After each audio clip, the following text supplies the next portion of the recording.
পাতা ঝরার আগে পাতার রং বদলে যায়, আর মানুষ বদলানোর আগে কথা বলার ধরন বদলে যায়। একবার ফ্যামিলি প্রবলেমে পড়ে দেখুন, দেখবেন দুনিয়ার কোনো কিছুই ভালো লাগবে না। সময়ের সাথে বোঝা যায় কে আপন, কে পর, কে বন্ধু, আর কে স্বার্থপর।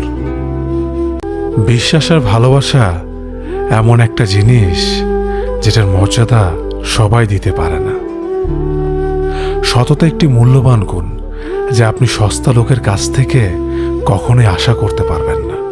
ছোটবেলা শিখেছে, তুমি কখনো ক্ষতি না করলে কেউ তোমার ক্ষতি করবে না। বাস্তবে যা শিখেছি, তুমি যার ভালো চাইবে সেই সবার আগে তোমার ক্ষতি করবে। আমি বিশ্বাস করি, যা কিছু তোমার প্রাপ্য তা তুমি পাবেই। এই জগতের কোনো শক্তিই তোমাকে তা থেকে বঞ্চিত করতে পারবে না।